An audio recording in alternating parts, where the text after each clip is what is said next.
Hey, welcome back to yet another episode of Drop Your Noise. New to the show? My name is Kirti. Welcome. And if you're joining back, hey, it's great to have you back. Guess what we're going to be talking about today? It's that awkward thing. The one thing I think a lot of women are going to start nodding their heads when I say that. It's the art of selling. Yes.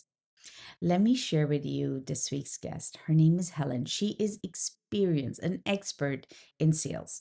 And when I met her a couple of months back, she gave me a life-changing bulb moment in 20 minutes. And it all came back to this one sentence she said is that results change when your thinking does. I thought, this is a really drop your noise, befriend your mind moment. And of course, I had to invite her on our podcast. And it's like a masterclass again in itself. She shares with us so many ways we can look at sales in a much different light. I hope you enjoyed this week's episode. And yeah, if you haven't yet, do hit follow and subscribe, and let's get on with it. Again, how did you actually get into this? Oh, this is a really good question. And actually, the lady that I'm going to mention, her ears burn every time, and she hates this story because she gets really embarrassed. I love it. So, Joe, it's happening again. She's like hearing it down the airwaves, like Helen's telling this story again. But I wasn't great at selling. I hated it with a passion for about 15 years. I just actively avoided it. I chose service roles because I thought, same as a lot of my clients, you can either be a nice person and use service, or you're a salesperson, you're quite aggressive and you go after it. And I didn't have that in me, but I didn't realize that that was okay. You could actually be very effective at selling, and that was a superpower. I was just surrounded by the kind of hangover of the 80s, the fear, the uncertainty, the doubt. We'd call it FUD, where people were like, back them in a corner, like ask these clever questions and they'll tie themselves in a knot and they'll have to say yes. And I was like, I can't sell like that. I just can't. And so I distanced myself from it. And I didn't realize at that time that sales had moved on a little bit. And there was more what we'd call consultative selling, which is where consultative. Yeah. What is that? Okay, tell me. Yeah, so consultative selling is more like asking questions and just seeing how you can be helpful. That's it. It's literally just being in that moment with that person, asking more, finding out more about their situation, it being more outcome focused for them first.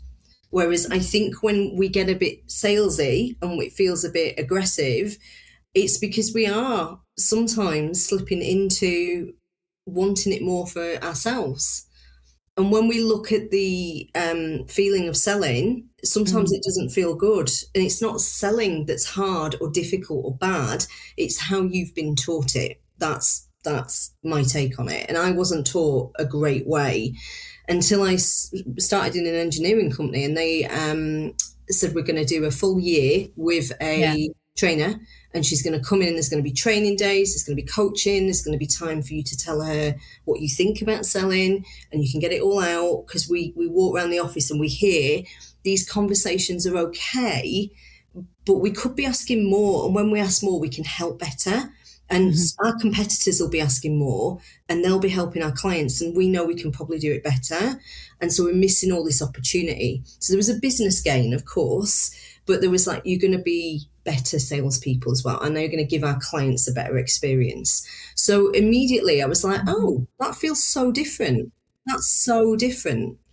And the minute that Joe walked in, the trainer, I was like, I want to do what you do. I want to be like, she just distilled it down. She had energy. She had like, she was able to make things simple, doable, energize again, give you different thoughts to think. And I just thought one day I want to do what you do. And then that kind of went away, and I went through my career, and then I just had enough of corporate stuff and just wanted to, if I could make money and work this hard and do it for myself, what if I taught people how to sell properly, and went through the experience that I had of like not liking it to liking it, and then teaching other people how to do it. So Jo was fundamental with that. If I hadn't have met her, I wouldn't have known there was another way to sell, and I would have continued to hate it. And Now I want to pass that down over and over again. You know, when I spoke to you, and it's going back to this because you just described consultative sales, listening to your experience, because I used to be, I wasn't bad at selling. I mean, I'd run a very successful company. It's the moment I decided I didn't want to be in that field anymore and I stepped out. Yeah. That was when I felt like I was in over my head, and I think that's where it started going. I mean, I would sell here and I would sell there, but I started to be very aware that my relationship with money Mm, and my relationship with sales was just like you described. Like, you had that, the way it's been projected to you how you're supposed to sell. And if you did sell, you often felt as a woman that you're being aggressive or you're being too assertive. yeah.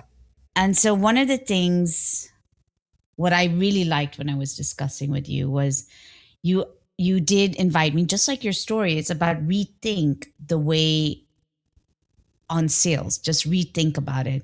And I started thinking about being more value based and that my value had worth. So coming to where I wanted to ask you is, you said something very powerful and I put it into my notes, which was, why your sales results change when your thinking does.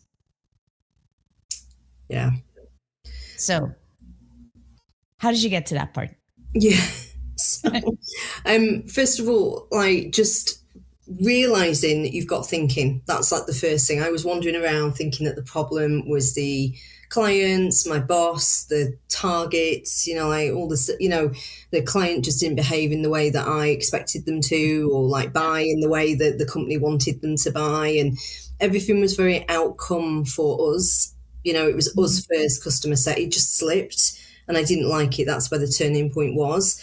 And I think the first thing I'd say is if you're feeling salesy in any way, salesy is from a thought. And I know myself, I've slipped into it. It doesn't make you a bad person. It's just noticing it and noticing that in between the feeling change, the emotion changing, like it Mhm. feels difficult somehow. It feels pressured. It feels like more emotionally Give me charged. give me an example. Give me one example you probably went through.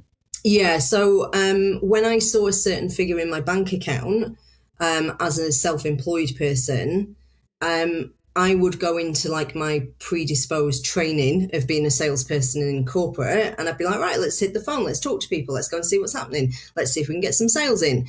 But it was because I was feeling uncomfortable about the figure in my bank account. I was feeling panicked. And so it kind of, not as crude as this, but it was like, do you want this? Yes or no? Do you want it? Yes or no? And there was no, it was just, it felt awful and it felt pushy and salesy because it kind of was, because I was more bothered about whether they said yes. I was like, they've kind of got to say yes because I need this for me more. And same when I was in corporate, I was getting pressure like, you got to fill this gap, Helen. We've got like a, I don't know, £1 million void. Go and find it. And so it became like, I need it for me to like chip away at that void. And it Mhm. wasn't for the client. And that's the thing, when I think the biggest tell is when it feels salesy. So you're not a bad person. We all have this, we all slip into it, but just notice where the motivation is. Is it, I just want to go out and help so many people and just continue to make offers and welcome people in and tell them how they can make the next step because I know it's valuable and I want to help people? Or is it like more of a rushed, pressurized, like grabby kind of feeling where you're more bothered about the outcome, whereas like you could make all them offers and have some people not respond and you're like, oh, okay, well, we'll just go again, and it's nice and calm. Or like, oh my god, something's gone wrong and I need this and I need this to happen in this way now for me, why are they not doing that? And we get a bit kind of judgy with our audience. Like, I know they've got money, I know there's people out there, why are they not buying? I need this to pay bills. They don't care about your bills, they care about their bills, they care about Yeah. their world. And when you're in your world and you're internal like that, that's what makes it feel salesy, because you're having thoughts about the outcome and why suddenly in this moment it matters more to you. That's all it is. So that's how I'd break down feeling salesy. Okay, first of all, there's like a serious mirror in front of me right now. We've all done it. We've all done With it. Like all I've those done layers, I was like, it. yep, yep, yep. I was like, oh my God. Yeah. First one is one thing that really grabbed my annoyance to the max was when people they would meet me and they go, I really like you, let's meet up. And then I would be like, yeah, sure. And I'm thinking it's a friend conversation, and the next minute I know they're projecting their whole life on me. Mm, And I can't, and I feel at that moment so bad to say, like, listen, actually, honey, this is work. yeah. Pay me. And so what was going on was my resentment was just building and building and building, because I did not see the value based, or even saying, this is work. Can we, we can book an appointment and this is how I can help you, because of all that noise. And the second thing is, you're so right about that fear element of, like, I have, and I say the same thing. I could see how I was getting very annoyed, and I was like, I have to pay. I have to pay my bills. I can't keep going for coffees, pay for my own coffee while you just projected on me, and I have to figure out how to pay the rent. And so after a while, I was like, oh, but when somebody would say, I would like to work with you, I would literally roll my eyes. I'm like, this is a person, they're going to carry a Gucci or Prada bag. They don't want to pay me for my services. So you're, like you said, it's that way you're judgy about your prospective client, right? Yeah. And that And my gets in the way, doesn't it? That it does. you can't be intentional about what you can't share the information in the way where it like lands where it needs to, because you've got, again, it's the thinking, and that's why the sales change and your Yeah. results, because you're just thinking more helpful, cleaner, lighter thoughts. That's the best way I can describe it. More helpful Well, things. it's so true, because when you were discussing the fear part, my friend, he would tell me, he will call me out. He'll be like, you know what? There's a reason why you're not getting the sale, and I'm like, why? And he goes, because right now you're coming from a place of fear Yeah. than from a place of value. And he goes, I know you want to value, you offer a lot of value, but because you're so much in your fear about how you make the sales, you don't make that sale. And you're echoing it right back. But what I keep coming back to is, why is it for women? I mean, when I see YouTube, for example, and how the men are selling constantly, I actually roll my eyes. It's just to me super in your face. Yeah. And for women, we're struggling to just say, hey, by the way, I have this offer. How do I build that trust? How do I turn the conversation from fear into trust? Because that's what you're really asking for in the value based sales, isn't it? Yeah, absolutely. It's I think the first thing is to put your brain out of your head and into their head. What are all the reasons why they might not be stepping forward and booking a call with you, or what isn't clear enough, what isn't, where are you not convicted enough? If you look at it this way, imagine someone's going to pay you several thousands of pounds. We're both in like a coaching ream and a transformation ream, so usually the offers are like multiple £4,000-5,000, 4 5 figure, what I mean, multiple thousands of pounds that people are paying for these services. And so of course they come with a certain doubt and reservation, so they're coming to the conversation with their doubt and worry. Imagine when they're met with your like, shit, this has to go a certain way, and like, oh, I don't know if I can help them, and I think I can get a result, like I kind of know it works, and they start asking questions, and then you just sort of crumble a little bit because you just haven't thought about it enough. So you've got to be almost like doubly convicted that when they pay you money, they're going to get the result that they want. Now you can say that, or you can just think it in that moment, but either way, we've got to have that, you've got to have enough belief to carry their doubt. Otherwise, their doubt will take over and they won't have heard enough certainty from you to move them to buying. Something, they've still got too many question marks. It sounds vague, confusing. The process, they're not sure. What does the work look like? How many hours does it take? What will I be doing? What will you be doing? How does that work? Because I've tried a lot of things. How will this work? But they don't always articulate it in those words, because again, sometimes people don't know that they're having thoughts or reservations. They're just like, it just doesn't sound certain enough for me to part with money.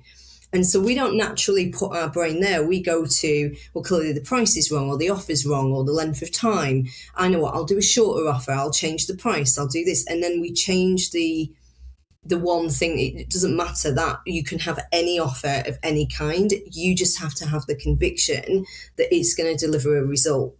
So it's a bit like you coming into me going, will I make more money with you, Helen? And I'm going, I don't know, maybe. I'm like, here's the factors that determine it.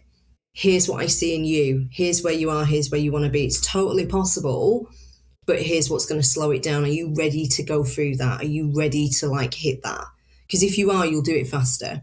If not, it'll still happen, but it just takes less time.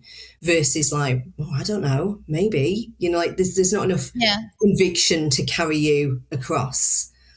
But there's one other point, sorry, Kirti, with the women especially, we are not great at this because we have been told to be quiet quite a lot over time.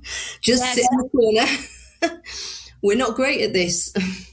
So that's one point I definitely want to talk to you about. And I'm putting myself right now as a person who doesn't have much experience. And then that uncertainty of can you reach the goal you're setting out? So let's say somebody comes to, well, let me say me. Let's say I didn't have much experience, right, in this field. I'm in corporate, maybe, I guess, and somebody goes, I want this, this, this, and this.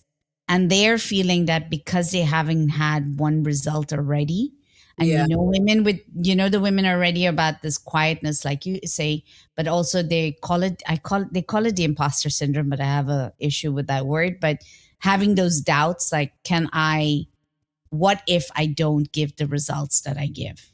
Yeah. Because as women, we have always been told to be that 100% guaranteer that we're going to produce that results. What then? So I would actually go there, and this is what I encourage my clients to do. There's 2 or 3 different areas to this. I'm just writing them down so I don't forget. Perimenopause brain. The first thing is approach this from this is like prep work. So just a sheet of paper, client comes in at point A, they want point B as an outcome. What are the 3 to 5 things that they have to do that if you took one of those steps away, they would not get the result, or it would put it in severe jeopardy? And it kind of cleans up where you're laser focused in. So you might be adding some more stuff in to pad it out to make it seem valuable. Your clients won't care about that. They're just like, what are the things that I have to do, or you do with me or for me, that make this happen? So you've got to go first with that. And when you start writing it down, it becomes so much, you're so much more convicted with it. You're like, of course. And all the fluff goes away. So again, it makes it less overwhelming. It makes it simpler. The value is really stripped back so you can just see it. It's really obvious. And it sounds doable and easy because, again, we put a lot of stuff into offers thinking that we'll pad it out and make it more valuable. We just make it more confusing and hard and difficult. And that's what causes a lot of objections, because we can't explain it in a simple way. It sounds too much. And then people start thinking, well, maybe I need to be in a bit different mindset to make this work, or I'll have to have more time to make it work. I can't do this now. So that's the first thing. The second thing is start with a result that you can deliver today. I couldn't make promises now that I could when I first started because I didn't have the experience. Start with a result you can promise now. So well, give me an example. Yeah. So when I first started business, I hadn't got anybody through it. I'd coached sales teams, so I'd done something, and I obviously made my own money, but I didn't have any clients. So I was like, I don't have a very specific money target. But what I could give assurances to, because I put my process down, and I realized that my process worked in corporate. It worked for me. It worked in every corporate job I'd ever worked. So my sales process works every time. So that's what I could give them a promise of. This process works. When you do this, the result changes at the other end. Like, you make more money. But I couldn't really be specific with, like, you're kind of like here, like maybe a shaky 1 to 3K, and I'm going to take you to 10K. Like, I couldn't say that at that point because I didn't know, I didn't have the experience. Or now when I work with corporates, the uplift is usually about 40%. But again, I didn't know that because I hadn't done any. So I didn't What do you have mean like by uplift? specifics, Uplift is 40%? like in their conversion rates or their whatever metrics it is. What flushes out is it tends to be an increase of about 40%. Sometimes it's money, it's revenue. Other times it's conversion rate. But whatever they're measuring, it's roughly about 40%. The last sort of 3 or 4 that I've worked on, because again, I keep refining the process, it's been a 40% uplift on whatever metric they were wanting as an outcome. Okay. So I couldn't say that at the start. Interesting. That's interesting information. Yeah, you can't if you're from Because the as you start. know, so what can you promise today that if someone's going to pay you money, you can deliver, and you just start there. That's enough. And this is the thought. It will be enough for them right now because my clients are different now to the first ones that I signed. I'm Yeah. different. You know, so you might want to deliver a different result, but that gap in belief of you being able to get your clients that result is too big. And that's what causes the weirdness in a sales call where they're like, I don't know what it is, but something just doesn't feel certain enough for me to hand the money over to you. So we're going to shop around, or we're going to have a look elsewhere, or I'm going to go and think about it. It's because something's not clear, something's not certain enough. And often it will be the result because you're not certain. You can't ask a buyer to go first. Like, you tell me you believe, and then I'll believe, I'll get on board after. You've got to do it the other way around. And I see so many people that are like hanging back, and it just causes them to not be bold with their results and not be bold and say, well, this is what I can give you some assurances with. This is where I think we can get you. This is where most people land, you know, but here's the variables, you know. So, and then the final thing is have a plan. So like, yeah, what if you don't get the result? What is your plan? Because you are responsible. And this is the thing that I see a lot of people shaking that off. If people are going to pay you money, you've got to be responsible for your portion of that. They bring their bit. So maybe it's like you have to have a conversation with them about how they're showing up if you care about them getting the result. Maybe you stay with them a bit longer. Maybe you give them an extra couple of sessions. Maybe you do a one-to-one with them to figure out what's going on. But like, what's the plan if someone doesn't get a result? And then the final point to that is your very best clients will get a result. They'll want it. So base it on them, not the like less idyllic people that we meet along the way until we get our ideal clients. Like they're fine, they'll get results, but you might have had to drag them through it and overwork. Like, so don't think of them, think of the ones that are going to show up. They're actually going to do the work in it. Yeah, they're going to be 5 minutes early. There's no way that they're coming to coaching sessions going, I don't know what to work on. You know, like they're going to have a list, you know. So think of them, not your less ideal. And in all of that, what comes first? Because I know we spoke about this beforehand, and now you mentioned it again also. The fact that women were raised, majority, I don't know if it's everybody, that's not fair to say. I've seen it across cultures as well. We have a really poor relationship with money. And a poor, an even poorer relationship with selling ourselves. And I feel that starts from childhood. What are your thoughts around that? And compared to what you're saying here, how does that affect? Yeah, for sure. When we have to know that what we're selling is a fair exchange of value. That's where I pull everyone back to. Is someone's going to give you money. They're going to give you, I don't know, £1,000, £5,000, £10,000. What are you giving them in exchange? And it goes beyond, well, they'll get 6 coaching sessions and we'll meet once a month. Not that. What happens in the time that you're together, and how does that keep giving past the time that you work together with them? So if you work together for 6 months and you meet Yeah. once a month or once a week, it almost doesn't matter. It's like, what's going to happen out the back of that, and how does that keep giving? So if you teach confidence, for example, you Hmm. teach people how to be more confident. Imagine somebody who's gone through your process and they are like now a new identity when it comes to being confident. Yeah. How does that change everything in their life? It's literally life changing.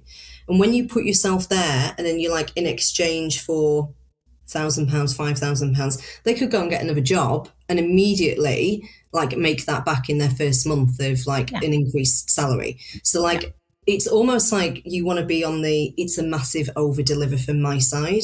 Like I'm going to over deliver. It's going to be so fun to do that because I'm so Hmm. locked into you getting that result. Hmm. So like go there first. You've got to see it's fair. You've got to see there's value in that. Otherwise you can't get someone else to see it. So that's the first thing. The second thing is we keep going back to I don't want to be aggressive. That's what I used to tell myself, like salespeople were aggressive. Where I see it balanced in like the best way, because there are aggressive salespeople out there, they still get results, but the experience is different for both of them, buyer Yeah. and seller. You can choose to do that. I'm not, that's fine. It's just not how I teach. It's not my philosophy. I'm all about like the ease of it. Let's not Yeah. make it hard. So you don't have to Me too. change as Yeah. a person, which is the great news. You don't need anything other than just being you. Yeah. What you have to lock into is like for me, being arrogant about something is walking around kind of thinking you're a better person than everyone else. It's Yeah. completely different to stand up and go, you know what, I'm actually really skilled in this area. This is my skill set. This is who I help. When they're struggling with these kind of problems, I love stepping in. This is what I'm so good at doing. And I've honed my craft. And a lot of my clients are experts. They're 20 years in their industry. They know their craft really well, but Yeah. they haven't learned to like shout about that. And if you think I'm about a it, classic one of that. yeah, I was the same. I was like meek and mild. I was like, oh, I don't know. I didn't share results for about a year. I didn't share any client results for about a year because I was like looking sideways going, am I allowed to do that? And I'm like, who am I asking? Like, of course I'm allowed. And when you think about it from again, put your brain in your potential buyer's head, what's the number one thing that they're scanning for? They want to see someone else like them has got a result that they want. They want to see it time and time again. They want to know that the result is possible and other people have done it. So if you're sitting there thinking it's braggy, again, change the thought. If you're thinking I'm showing off when I do that, what exactly are you showing off? A skill set, a process that works, results that people want? Like, that's amazing. If you're showing off going, look at me, I'm a six-figure earner and I'm amazing and I'm better than you, yeah, it's going to feel weird. And your clients aren't interested in that at Um, all. I do think about this one thing. Somebody told me it's called the WIIFT. What's in it for them?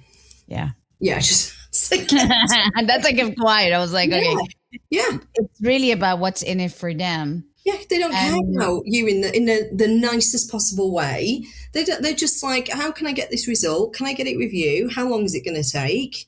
What's the work look like? Is it going to be easy for me to do this? Has she done it with other people before? Am I her first? You know, like, she like gonna deflower me yeah, yeah. in the So seal. it's that we have to clean up. But when we're like, I've got a skill set, it's in demand, people want help with this, I'm going to start shouting about it. It's not Okay. arrogant or aggressive. All right, Helen, since I got you, and now that I have you, I'm like, okay, I just want to make most of this one. What happens? And this is like when you meet, like I meet a lot of coaches and I meet a lot of life coaches, and then my eyeballs roll up, and I have to really practice the art of don't be an a-hole. All right, because it's not nice, but it's not because they're not fabulous. I think every individual has such a unique fabulousness. But what I notice is that coaches will give everything for free. I mean, literally, they'll be like, "Oh, let's do a 30-minute or 40-minute," and not once, not twice, but I don't feel the buy-in because I don't know really. It feels like one life coach is like all the life coaches. So for those who are out there, and I hear that a lot, how do you find that when it comes to the sales? I often think they sell themselves less Hmm. than where they could be. And it's not about the coaching, but it's about they tie their identity to the coach. Does that also not affect the sales? Or is this just me? Yeah, I think if you've got your self-worth wrapped up in your offer and your price and your results, then you are in a tricky space because you won't want to, it's hard for you to sell that because you almost won't want to hear a no because it means like they're saying no to you personally. And actually, Mhm. what they're just saying no to is like this process or the way you're doing it doesn't vibe with me. I just want to go and do it a different way. It might Yeah. be because it sounds complicated and they think there's an easier way, but we can't examine and explore that in a sales conversation. Often we won't want to if we've got our identity and our self-worth wrapped up with what we offer. So yes, you might deliver it, but again, there's got to be a bit of distance between you and the offering because you're offering. You as a human are infinitely worthy of good things, of love, of like peace, of like safety, all the good stuff. You're infinitely worthy as a person of that. And then Hmm. you've got an offer that you're selling in exchange for money. It's two different things. But what we will do, and especially women, I see this, is we'll just like wrap it up. So if they Yeah. say yes, oh, I'm a great human being and I'm worthy. If they say no, oh, I'm a bit shit at this and maybe I should go and get a job and maybe I'm not cut out for it. It's just two different things. It's just like we haven't learned the skill of selling. That's it. We just haven't learned how to explain the value of our offer and how it works. That's all it is. Have we not learned sales, or have we learned sales in a different lens? Yeah, I think we've done the like old school selling. And that's what we used to get taught in corporate as well was if you came back empty handed, so to speak, you were a shit salesperson. And I'm like, no, it's just the buyer's timeline. We're not in control of that. We can try and influence it a little bit, but when they buy and who steps forward to buy is never, we're never going to know that. And I see a lot of people tie themselves up in knots with that. I just need to know who, I need a pipeline, I need to know when. We get people in funnels and stuff. And I'm like, it just gets to be so much simpler, especially if we're not making consistent, I'd say 5K, where you get like a baseline and you can pay your bills and everything. If you're Mhm. not there, there's no business in you being all the way over here doing full automation, funnels for fun, because you don't have the sales to, we haven't done it manually yet to like automate it out. You don't know what works, so we've got to do it that way round first. I if I could tell you how many years I wasted because of that, Same. I Same. I it really I my blood boils. Yeah. My blood boils when I am being projected with you need to have a funnel. And I was like, I'm more better with one-to-ones for now. I knew my strength was in my conversation, but but because I felt like I couldn't grasp funneling, because I was like, I've seen women also today, they do so much to create the funnel. They'll actually say, oh, I'm not ready yet because I'm still doing my funneling. Yeah, we're Then they still do the classic. funnel and then they're like, I don't know why I'm doing it because I only had 5 people on a webinar. And then you'll hear, I'm sorry to say this, but a masculine perspective saying, oh, but that's how we start. And I go, I feel very cheap, and I don't feel like, I feel like I'm doing a disservice to the people online. It's like I don't know, it just doesn't feel right. Is that just a woman's thing, or is that why is that funnel such a apparently effective way but doesn't feel effective? If you Yeah. know what I mean. Yeah, I think it's the stage of business that you're at more than anything. If you've got steady sales already, a funnel is a great way to get people into your world and give them Mhm. something that builds trust and value, and then you can convert off the side of it. It's literally funnel shaped. That's why there's less conversion at the bottom because there's not as many. people that actually say yes. Look at the stage of business and look at your business model, because most coaches are just wanting to make the consistent money first and foremost. For them, it might be like 10 clients a year, 20 clients a year. Like, you Mm-hmm. don't need a massive funnel. So it's almost like it feels weird because you're using a sledgehammer when really you could just use a little knock on it.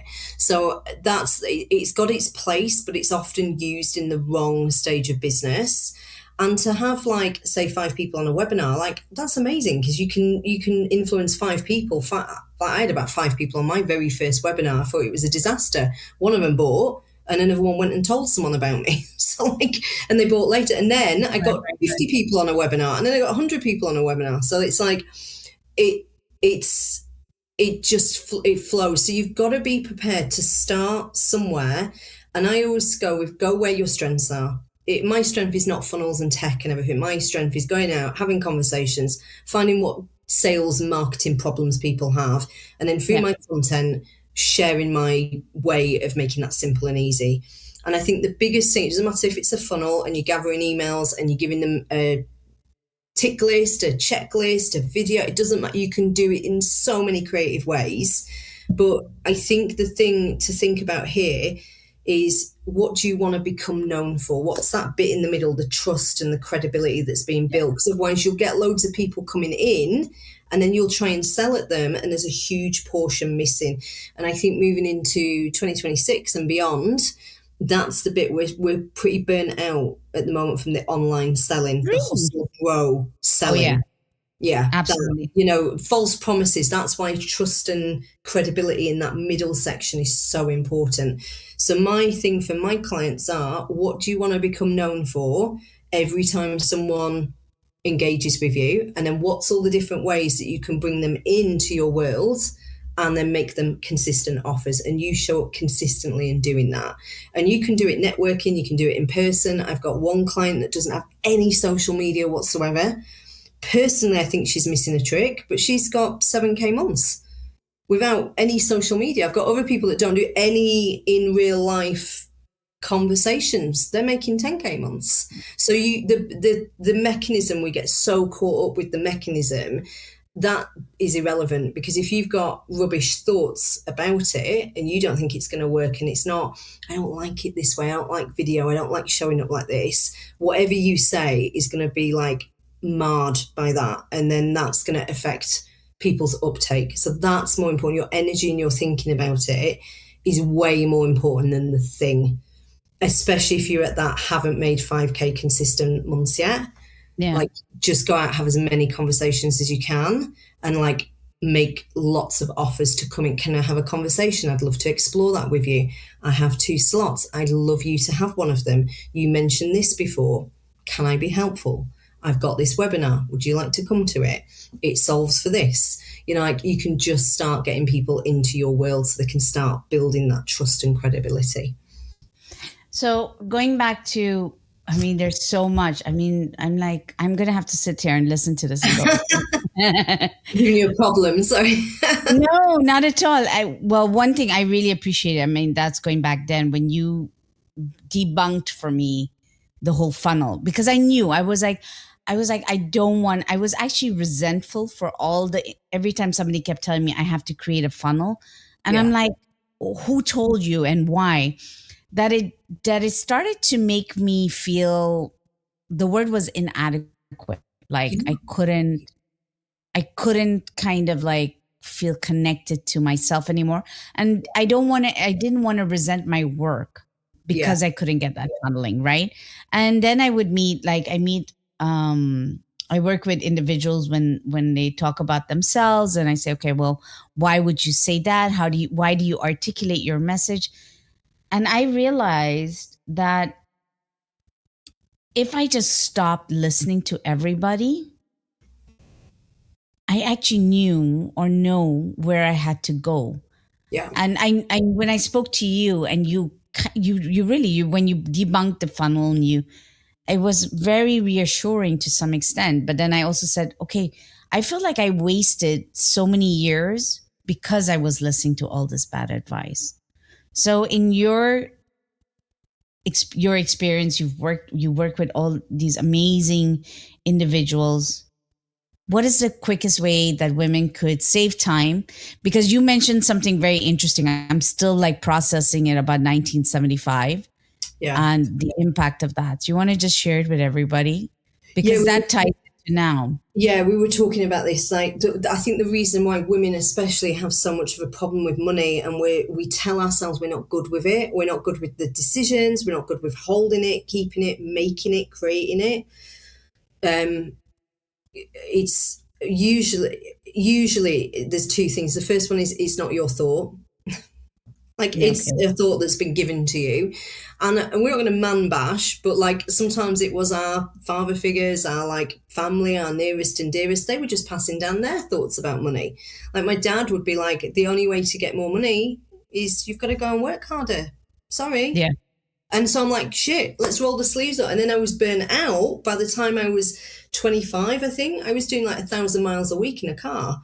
And I was falling asleep, and then I couldn't enjoy my money that I'd made because A, the taxman took all of it, B, like, I was just too tired to do anything. I couldn't be asked doing anything. So, like the whole, like, you've got to work hard to make more money. When there's a Mhm. gap in money or clients, there's a value gap. You just haven't learned how to be valuable to the tune of, and then whatever money it is that you want to make, 10K months. You just haven't made every post, every communication that valuable yet to your audience. Because when you do put that out there, Give they'll an pay it. example. Give an Yeah. example. So, for example, if you're just say 3 tips to sell better, and Okay. you could Google that. You could literally put that into AI, and you're like, well, it's kind of maybe affirms something for me, but it doesn't help you. It's not usable. If I was wanting to sell and make 10K months, this is the one thing I'd be doing. Here's why it works. Here's why what you've done before doesn't work. So stop doing that. And here's how to apply it today.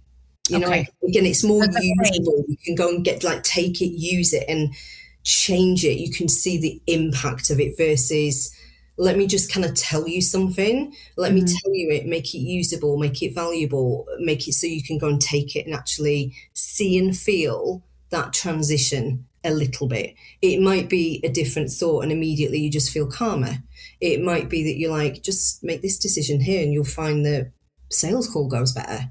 And this is why, and this is how you make it, and this is why you've not made it. People are reading it going, oh God, yeah, that's me. So again, immediately, like the value pot is just increased.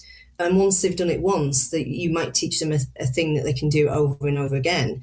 So then they convert, and then they just win an order before they've even paid you, and they attribute that one thing to changing it.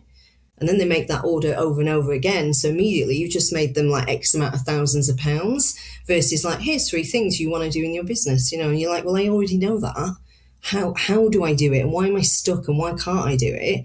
That's more Yeah. valuable. So it just goes back. And I think women would resonate much better to this because I know I've seen so many, every woman I meet, they always want to provide value. They don't want to just, they want, yes, the money flow and everything. But then what happens is, and which maybe it would be insightful to share this with you, is that because they want to provide value, they start providing the value and then they put the money aside. That Yeah, goes back to not that having explains. that healthy relationship with money. Yeah. And that second point with that was when I was doing a talk on money and like thinking about money and thoughts that make money in your business, I had to go and check with my mum that this was correct because I couldn't believe it. But up until the Sexual Discrimination Act, I think it was like 1974, 75, women couldn't make their own decisions about money. So you couldn't go and get a loan, you couldn't go and get a mortgage, you couldn't even open a bank account in your own name without a man confirming that that was a good decision. So is it any wonder that we tell ourselves, even at a subconscious level, you might not even know that this is happening, there might just be some resistance and discomfort when money is mentioned. Like you see money in your bank account and you think, oh, it's not where it should be. That's because I'm shit with money. That's because I don't have what it takes to make more money.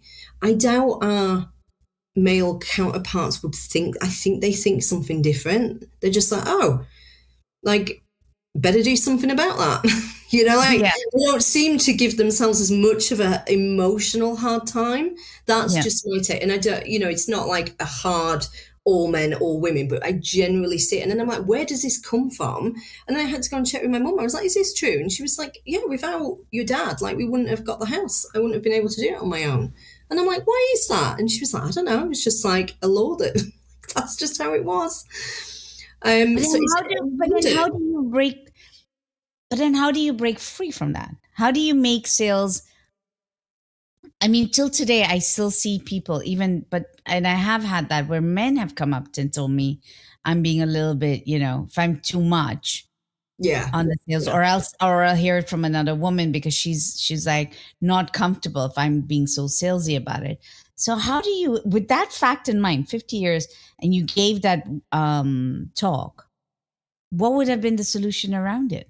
I mean, what would be the Yeah, just to have some better thoughts than they have, just different thoughts. That's it. It's like just think something different because people are going to give you their thought. Like, I think you're being too salesy, and all you've got to do is go within. Like, just go within and have a little check in. Like, am I? Am I being too salesy, or am I just making an offer? And just be okay with that. So the response of others isn't something that you can wrap yourself up with, because A, you're never in control of it. B, you'll never change it, and C, they're entitled to that, because otherwise would live in a dictatorship. Like, you have to think like this, like me, and that's the right thing to think.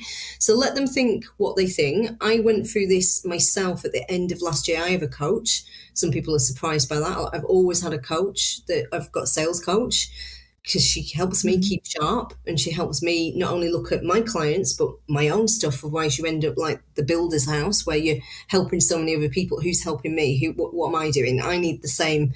I suffer from the same Yeah. stuff my clients do, so like I need it too. And that was the thing that kept coming up. It was like there was just this blocker about it. Like, what if I make offers and people think I'm really salesy? I'm the sales lady. And she was like, can you just be okay with that? Because you're not. Like, check in with where you are coming from. And you're like, oh, sorry, I didn't mean it to come across like that. I just have some space. I want to be helpful. You told me this, or I'm asking you, do you have this problem? And if it's a no, that's cool. We'll just move on, and I'll go and make an offer somewhere else, and I'll go and spend my time elsewhere. But like, we get really caught up with, again, self-worth. Like, that must mean this. When people say no, or people think this, that must mean I'm too much or too what. And you start modifying your behavior and your, like, how you show up and your energy. And when you think about it, your very best clients who are just searching for you and just haven't found you yet, they're not going to see you, because you've modified your behavior down here. You're like dulled down, diluted. If you'd been here, they would have heard and seen you, because that's what they're looking Mhm. for. So you stay here, and you bring people up to you, and the ones that don't want to do that, we let them go. That's fine. That was never going to be a sale. That was never going to be a relationship.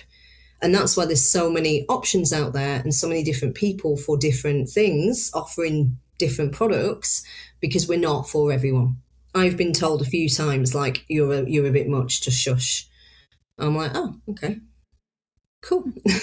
I had a recent scenario where this person was like, "Oh, Kirti, it's been a long time," and then we got on a call, and again, next minute, I know she's telling me everything, and I shared with her. I said, I said, this is more work related stuff, and I'm happy to help you. And here's a call. This is what I can do, and I gave her a proposal, and I wondered sometimes if I was being too caring about her side, because I was like, okay, she's a mom. She's going through all this stuff.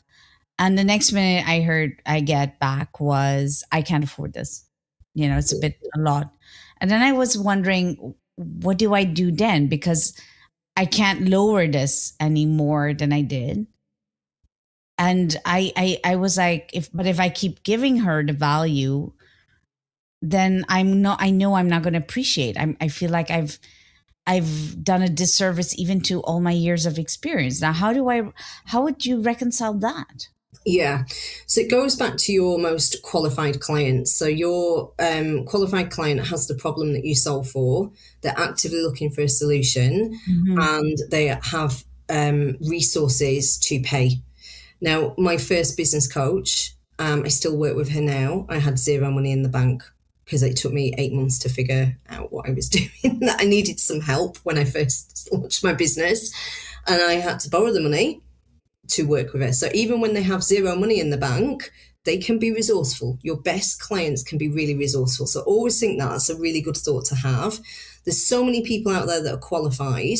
All we've got to do is use the time that we've got, the sales conversation, the consultation call, whatever you want to call it, the site visit, in whatever context you do it in, Yeah. to share the offer of help. And the most important thing, and this is the back end of conversations that I don't see happening, and we've got to tell people this is what they're coming to as well, so it's not like it doesn't whack them in the face out of left field and they're surprised. Be like, would you like to come to a conversation or spend time with me? I can share with you how I can help you, and there's be an offer of support, and we'll also spend some time talking about your decision, so they know they're going to come, make a decision, Yeah. talk about it, and that gives you the platform to ask what Mhm. makes it feel so expensive. Because it might be true for that person. It might be, I don't have the money, I don't have the want and will to go and borrow it and find it and finance it. I don't want the result that badly. I don't like the way that you've described it. I don't want to do it that way, or something isn't clear. So, of course, in Yeah. some respects, we're right. It's expensive if you don't like it, don't think it's going to work.